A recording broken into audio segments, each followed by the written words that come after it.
There are a lot of light workers being attacked right now. And as they face this darkness, which is in a sense coming for them, I know that sounds ominous, and I'm going to talk to you about why it's actually not. But as this occurs, it's going to call upon a certain type of person to face that darkness. The certain type of person who's qualified, we could say, to face this darkness is the alchemist.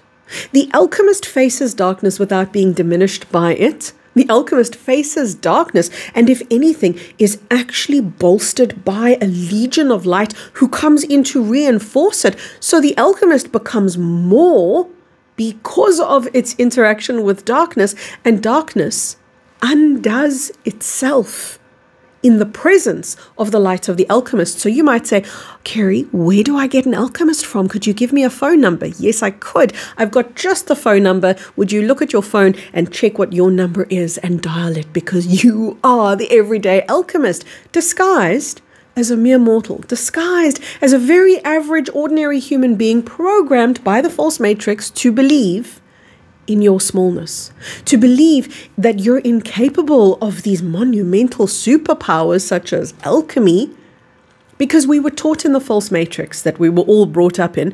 We were taught there's a war between right and wrong, good and bad. We were taught that we must have winners and losers. We were taught that we must resist certain things, push back against them, and that if we didn't, we'd be overrun and overtaken by them. The truth is, the alchemist, who is your truth, which is the higher expression of who you are, knows exactly how to deal with darkness.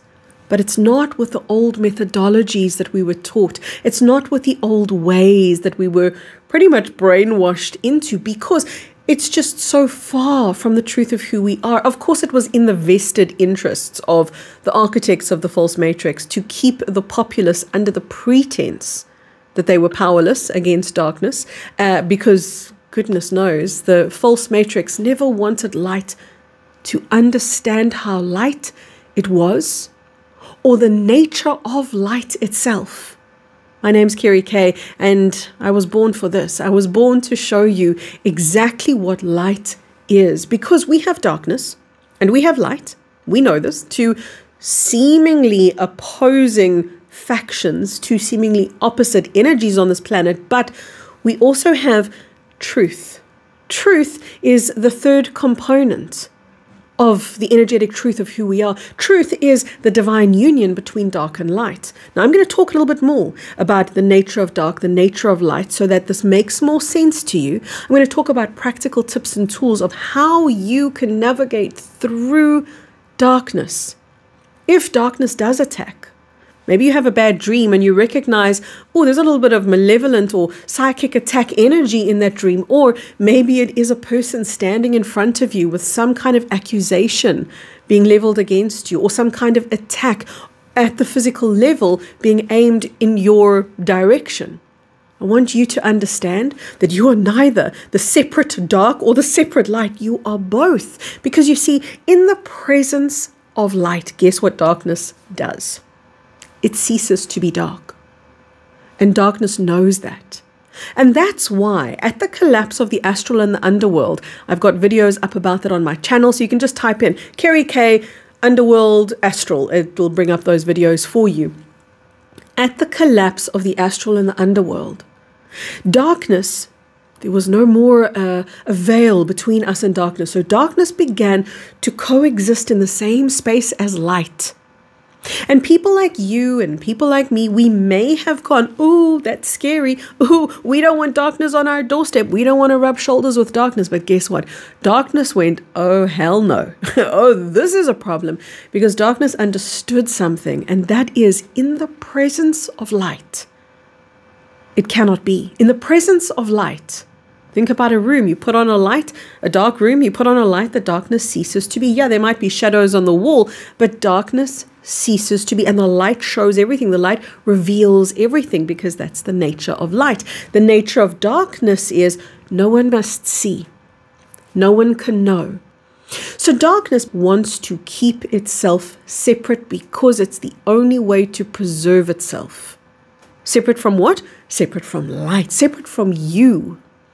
So darkness, because it cannot come to the level of light and interact at the level of light, its only real hope is that it can entice you into its domain, entice you into its territory, so that it can create more darkness. That is what's motivating a lot of the attacks that we're seeing right now, where if we just zoom out and we look at the bigger picture of what's going on, okay, dark is attacking light. Why is it doing that? Because it's got no space, got no room. So what it's thinking, what its plan is I'll get light to come take up space here in the darkness, because then darkness will have grown. Darkness will then have more space. So we want light basically to take up less space, but the nature of light is to take up space. That's why we were taught as kids, and that's why we're taught as humans not to take up space. We're taught to really shrivel. We're taught to really shrink into ourselves and to not be present and to not be potent. Because the architects of the false matrix never wanted your light to have space to be. So part of these attacks is, can I just get you to doubt yourself a little bit? Can I just get you to downplay yourself? Can I get you, this is the role of darkness, can I get you to buy into what I'm selling? Which is that you're bad. Because isn't that what darkness does? Look at every relationship you've had where you've been really wounded, really hurt. Look at what the MO of darkness almost always is. Darkness operates by the same playbook, and it is to accuse you of its wrongdoing, to make you the bad guy, to make you wrong, in the hopes that you'll buy into it, in the hopes that you'll agree, in the hopes that it will undermine your sense of self and that you'll sit with that inadequacy, that burning sense of not good enoughness, that burning sense of failure. Call number 138. In my online community called the Plasma Light Tribe, call number 138, we dealt with one of the programs of the false matrix, which is all about fraudulence. Do you feel like a fraud? Do you feel like an imposter? Because a lot of people do. I don't know why. They've never done anything fraudulent. They've never even been an imposter of anything. But they feel somewhere inside of them inherently bad. Somewhere inside of them inherently wrong, as if they're going to be found out. And darkness plays upon that like a fiddle. Darkness plays upon what it knows your fears are. So don't buy into it, because you see, people always ask this question. They say, how does this level of injustice at a planetary level, how does this ever become permissible? Why is there no intervention? And if darkness were interrogated, imagine that. Imagine a tribunal and darkness gets interrogated and darkness says, or rather light says, how could you do this? This wasn't okay. You know what darkness is going to say? It's going to shrug its shoulders and it's going to say, but they kept buying it. I was selling something. They didn't have to buy it.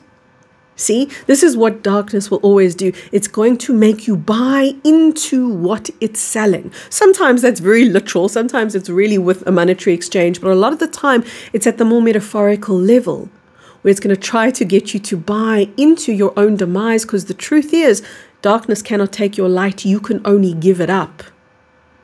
You can only volunteer it up, permission it away, and buy into the degradation that darkness wants you to buy into, thus lowering your frequency and then giving darkness more space to operate in.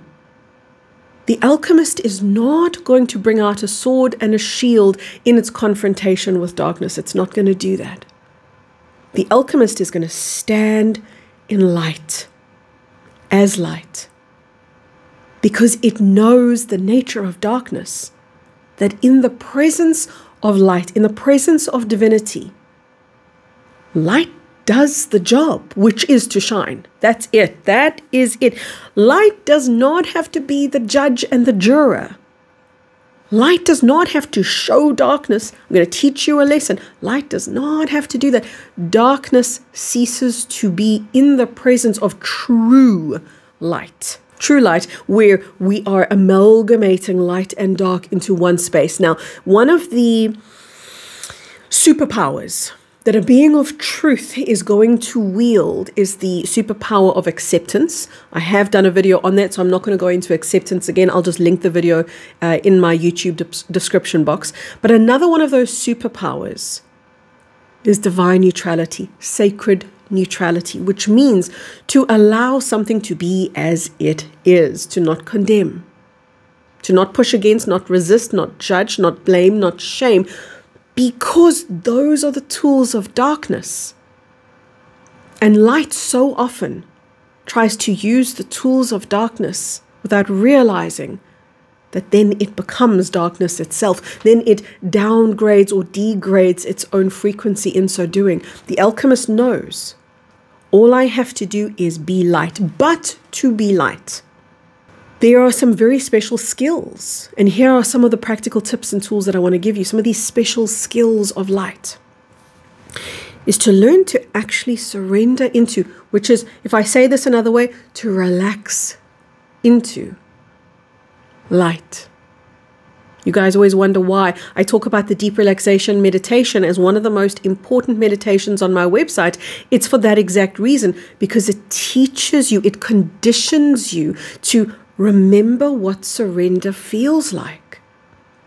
So at the very practical level, how does the alchemist stand in light, especially in the face of accusation, in the onslaught of attack, especially when that attack is so unreasonable and unjustified that you want to defend yourself? You want to say, how dare you? How could you? Yet there the alchemist stands in this divine neutrality, because the alchemist has the special skill of learning to see what is, to the point that the alchemist can see what is, can allow something to be, can allow itself to be, can allow dark to be, can understand that in so doing, truth naturally occurs. The thing that preserves separation is the fight. When light fights dark, it preserves separation. When dark fights or hides from light, it does exactly the same thing. When truth arrives, it arrives with sacred neutrality, and it can see both, and it can be both, but not in its separateness, only in its unification. And when dark is unified with light, it isn't dark anymore. That's what darkness does not want. Darkness does not want reunion or union. Dark wants separation. Separation equals preservation to the eyes of darkness. The alchemist is able to stand in its light, seeing both light and dark, and through its lens. In other words, when the alchemist sees something, it interacts with it from divine neutrality. And when something has divine neutrality around it, it begins to be called into a higher expression of itself. That's why if you were in the room with a divine being and that divine being didn't speak English, because they don't speak English, your life would be forever transformed because of the one special skill that they have, which is to be in your presence in divine neutrality, in sacred neutrality. They're not judging you. They're not fixing you. They're not telling you you're wrong. They're not telling you you're right. They're just allowing you. They're just giving you sanctuary space to become more in their presence, because their presence is more. Because you are invited into your higher expression when you're in the presence of sacred neutrality. That's what sacred neutrality does.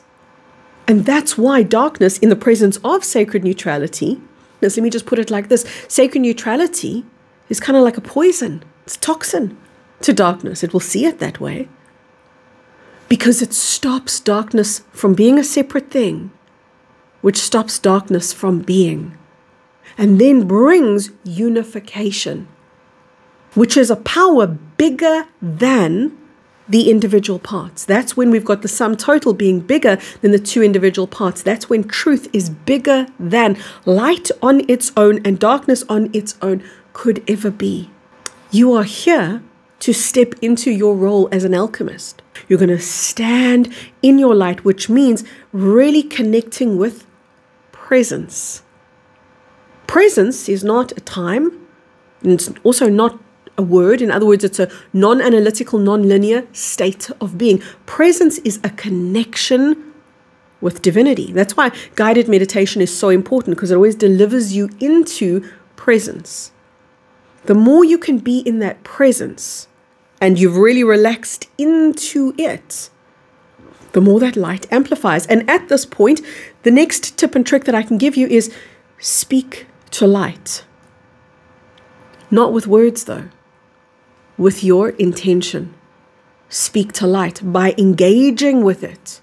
Actually engage. You see, a lot of the time people are engaging with darkness. A lot of the time people are so busy with defensiveness. They're so busy being on the lookout for the next place that they're going to be scammed, the next lie that they're going to bump into. They're kind of prickly. They've got these thorns and these swords and these defense mechanisms on the ready because they're so used to dancing with darkness. They're so used to being hurt that they start overreacting to everything in their path. Very much the same as an autoimmune disease. An autoimmune disease is the energetic manifestation of that way of perceiving life as if something's always going to be attacking you. So a lot of people like that. And these people unknowingly are engaging with darkness. Doesn't make them bad. It just makes them very, very hurt. So I want you to engage with light.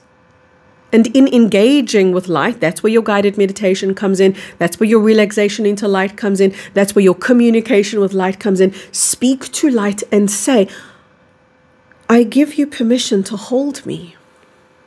Those are very, very powerful words. And you're sending that to true light, or in other words, to truth itself. Do you see how interchangeable the words truth and light are? Light is just a stone's throw away from truth. So you want to say to light, I give you permission to hold me. I give you permission to buoy me at this time. You know, very recently there was this it was a really, really sad instance that happened. My online community has this very generous nature. They are the most loving beings I've ever met. They are honestly exceptional, angelic, masterful humans, and they collect money every so often for me to give away scholarships because they just feel so strongly about the growth that they're undergoing in the Plasma Light Tribe that they want to share it with others. So we get this kitty, and as soon as the kitty gets big enough, then my assistant and I approach whoever has applied for scholarships, and we say, here you go, I feel like Father Christmas, there's one for you, and one for you, and one for you, and so we dish out these scholarships. It's loads of fun. But recently, we had this woman, and she just really highlighted to me the sad state that so many people are in, where she was the recipient of somebody's very generous donation. And instead of going, wow, thank you, this is phenomenal, she said, you guys are running a scam, and you just want me to spend my money. You're trying to scam me out of money. And I thought, how the heck did she come up with that? It turns out that she hadn't logged in. Because you see, if you log in, you're in the online community. But as you would imagine, if you haven't logged in, the system doesn't know that it's a computer system. It doesn't know who you are until you log in. So what happened is it's telling her, oh, you've got to pay to enter, because you do. You do have to pay to enter unless you've got a scholarship. But this person was in that mindset. This is somebody that's so busy dancing with darkness that it's seeing darkness where darkness is not. And it's going, you're trying to scam me. You're trying to get me. And it's just sad that there's people who don't recognize love, that there's people who don't recognize generosity, don't recognize a miracle. In fact, will push the miracle away, will push the support away and call it bad. Again, think of the nature of an autoimmune disease. It's exactly the same thing, just happening at a more physical level, where the body is attacking itself, its vitality. It's taking down its own life force. And there are people doing that in the world. They are taking down every ally sent to help them because they don't recognize allies anymore, because they are so conditioned to everything being of the nature of the con artist, the scammer, the manipulator, the liar, because all of that is the nature of darkness. Remember what darkness will do. Darkness will be kind of like the devil or the demon dressed up in the angel's guise. And whilst that occurs, and it does, when you bring yourself into the state of the alchemist that you are, you can see it for what it is. Not with judgment, not with condemnation. If anything, there's a compassion there. There's an acceptance there. And it is that nature of the alchemist. When it comes online, it's the nature of the alchemist that allows for a quantum leap forward in your life, that allows you to start seeing love everywhere and miracles everywhere. And we as humanity have been so programmed not to do that, so conditioned not to imagine even that life could possibly be so supportive. See, there are people who've got those rose-colored glasses on, and they do see everything. I talk about them being very frilly, the spiritual frilliness, the rainbows and unicorns type people. And you might say, but they're seeing love light everywhere. Yes, but it's not a real love light. Do you see, when you engage with what is, that's the power of the alchemist. When you engage with what is and you see what is, then you can engage with true love, with true compassion, with true forgiveness, which is only about a gazillion times bigger, better, more wholesome, more beautiful than that false, pretentious love ever could be. Recently, I had people say to me, Kerry, I don't feel your love. I don't think you're very loving. It's okay. Because there's so many people out there that don't recognize love or understand that it is our personal responsibility to be the love. And when I'm that, when I am the love that I seek, I entice it out of everyone I interact with, and I start seeing it everywhere, and people start responding to me from that place. Do you see, even as spiritual people, we have still been taught the same tricks of the same false matrix. We've just put them in different guises and different disguises and called them different things. Oh, this person doesn't exude love. They must be evil. They must be bad. Again, it's that same kind of toxic, judgmental jadedness. Be the love. Be the alchemist. Be the truth. Be the light. Stand in light right now. More than you could ever comprehend. Just do that one thing and know that light does all the work for you. And again, that I'm talking about true light, which is that divine totality of all that is. So when I talk to you about stepping into presence, I'm talking about the divine totality at the level of presence where you really feel yourself moved into a higher level of your own life, of your own consciousness. And those quantum shifts, they can happen in an instant. They can happen in a video like this. I want to say a special thank you because so many of you recently have shared donations with me. Thank you from my family to yours. I really appreciate your love. I really appreciate your support. To those of you who are going through any kind of energetic attack, any kind of physical level attack, I want you to understand that you are so safe. You are so supported. As you start to align with your light, light itself starts to align with you. Can you feel that? Can you really just let yourself sink into the goodness, the wholesomeness that brings you?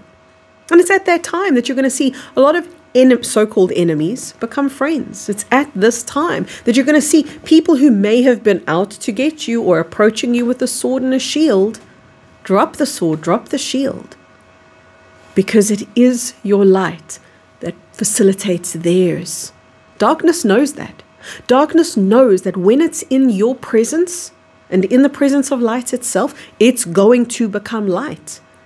And it's powerless to stop that. Can you imagine how darkness feels? Darkness feels like, oh, rats, this is terrible. I'm powerless to stop what it sees as me being taken over by this dreaded thing called light. Light just wants to eat me up. That's how darkness perceives it. Of course, that's not the truth.